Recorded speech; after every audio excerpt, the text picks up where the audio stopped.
I knew God was there. I knew who Jesus was. I knew what he did for us, but God was up here and I was down here, and I didn't have a relationship.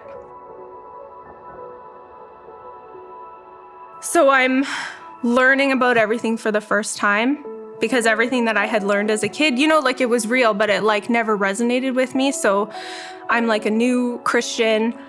I have this real fear of going to hell. Like it's all consuming, and it's to the point where I'm starting to think like, okay, well, I don't want to just be a Christian and know God because I'm afraid to go to hell. I want to know him because I want to love him. Like I really want to have an intimate relationship with him. So anyway, I wake up one morning and I'm really sad. Like my life doesn't look the way I thought it would. It feels pretty hopeless, and I'm just having one of those mornings where I actually had made the decision that I wasn't gonna get out of bed. And God said, nope, we're not doing that.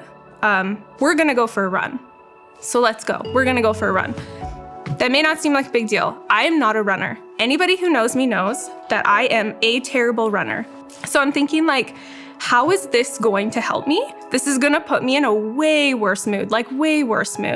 But God's telling me to go, and I'm like, okay, we're gonna go. So I get dressed, I put on my headphones, I'm listening to worship music, trying to get into it. The second I start running, I'm already like, have a terrible attitude, because I'm going, I'm gonna stop. I know I'm gonna stop, and that's a big trigger for me. Like I stop, I feel disappointed, I get upset, like it's not a good situation. But I keep going, and God just keeps saying to me, just go. Just run. Keep your eyes on me. That's what he kept saying to me. Keep your eyes on me. Keep talking to me. And just don't have any expectations for this. So that's what I did. I'm running, and there's a straight path. And then there's a path that goes up a little bit, but it's on a sidewalk. So the one that goes up is obviously safer. It's further away from traffic. But like, I'm already tired. I'm struggling to keep going. Do I really want to go up a hill, right? And God's saying to me, well, you can go straight. There's no incline. Your life will go steady. You could do that. Just like in life, you don't have to take the hard path. You can keep living life the way that you've been living, and we'll see where it goes. Or you can take a harder path, but it's gonna be safer for you.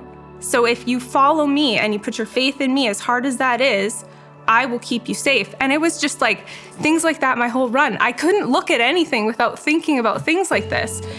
And he says to me, if you have to stop and you have to walk, that's okay. Sometimes in life, you make mistakes. You fall, you stumble, and that's okay, because when you wanna keep going, I'll be here with you to help you go. But he said, if you don't wanna stop, you don't have to stop. You don't have the strength to keep running by yourself, but I give you that strength.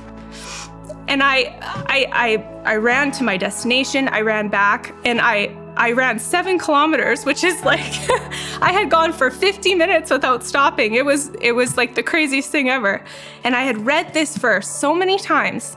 And for some reason, when I read this one, 2 days after that run, it was like, I felt like this force just like hit my chest, like so hard. It almost like took my breath away, and I couldn't believe it. He gives strength to the weary and increases the power of the weak. Even youths grow tired and weary, and young men stumble and fall. But those who hope in the Lord will renew their strength. They will soar on wings like eagles. They will run and not grow weary. And I realized in that moment, this is why I love him so much, because he gives us his word, right? So we can know who he is. We can understand what he does for us, but he gave me a real life experience that was like, it was tangible. It was something that I had experienced for myself. I didn't have the strength to run like that. I don't have it. I don't practice. There's no way. It's not for me. I guess I just think that I thought that I had joy in my life, and it really took me finding Jesus to realize that I had never had joy before. I had had happiness, but I had never experienced joy. And I'm an emotional person. So when I feel that joy, I don't know, it just gets to me. oh, I want to be baptized because I want to put to death my old self, take it, I don't want it. I just want him to be my entire identity.